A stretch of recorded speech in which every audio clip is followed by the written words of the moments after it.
cette vidéo, je vais vous apprendre c'est quoi en fait qu'on fait comme copier-coller. Qu'est-ce qu'on reçoit comme information quand on reçoit un swipe trade. Tout simplement avec une très courte vidéo. Le but c'est juste de comprendre qu'est-ce que vous faites quand vous faites votre copier-coller. En fait, qu'est-ce qui se passe derrière.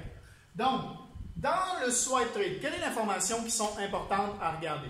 Première chose, c'est le type d'ordre. Okay? Type d'ordre où vous allez avoir donc le buy by market, sell by market, buy limit, sell limit, buy stop, sell stop.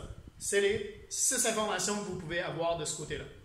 On est d'accord que si vous faites un buy limit ou sell limit ou buy stop, sell stop, il vous faut un prix d'entrée. Parce que, comme on l'a vu dans la vidéo juste avant, où je vous explique le buy, le sell, qu'est-ce que c'est, bien, il vous faut un prix d'entrée pour le déterminer.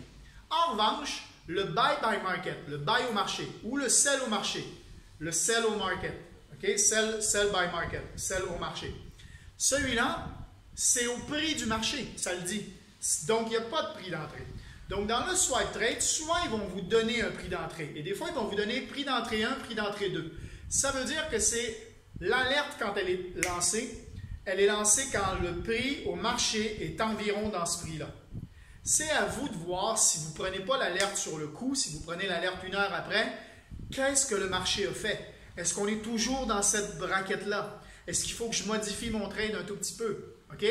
Donc, c'est à vous de voir si vous êtes toujours dans cette braquette-là. Donc, le prix d'entrée est juste informatif quand c'est un buy by market ou sell au market. Okay? C'est normal que vous ne puissiez pas le mettre. Vous n'avez pas le prix d'entrée. Quand vous faites exécution selon le marché dans MetaTrader, vous ne pouvez pas copier le prix d'entrée. OK? Donc, le type d'ordre. Première information importante. Deuxième information importante, c'est le lot size. Donc, ça va être le risque que vous allez prendre. J'ai fait une autre vidéo où vous allez apprendre vraiment c'est quoi le lot size, comment gérer votre risque en fait. Ça, vous allez le voir dans une autre vidéo.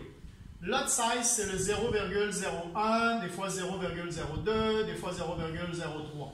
OK? Donc, ça, vous allez l'apprendre dans une autre vidéo. Qu'est-ce que c'est que ça? OK?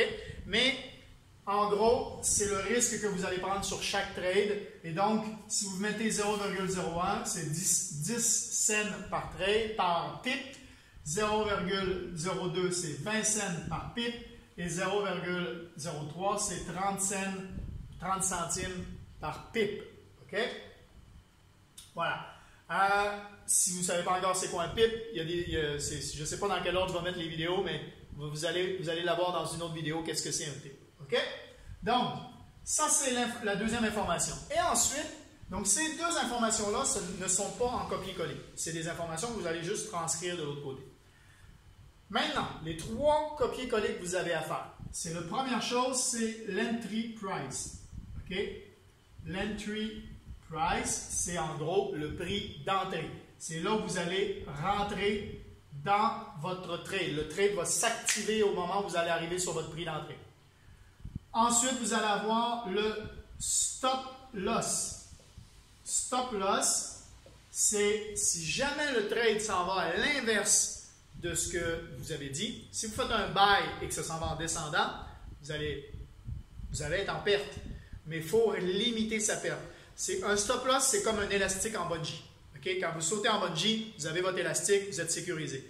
Si vous ne mettez pas de stop loss, c'est comme si vous sautiez en bungee sans élastique. Il vous faut un stop loss pour limiter votre risque. Okay? Donc, si jamais ça s'en va à l'inverse, au moins le trade va se fermer avec une limitation de risque. Donc, ça, c'est le stop loss. Et vous allez avoir le take profit. Take profit. Okay? Donc, normalement, sur MetaTrader, le prix d'entrée, c'est celui qui est en haut. Ensuite, vous avez le stop loss qui est normalement en rouge et vous avez le take profit qui est normalement en vert. Mais voilà, normalement, c'est en haut, à gauche et à droite. Ou si vous les avez un au-dessus de l'autre, c'est marqué entry price, stop loss et take profit. Ou en tout cas, c'est les 3 informations à rentrer en copier-coller. Take profit, vous allez des fois avoir take profit 1, take profit 2 et take profit 3. Vous allez apprendre dans d'autres vidéos comment faire du twin trade. Mais en gros, ça ici, ça veut dire que vous pouvez faire jusqu'à 1, 2 ou 3 trades.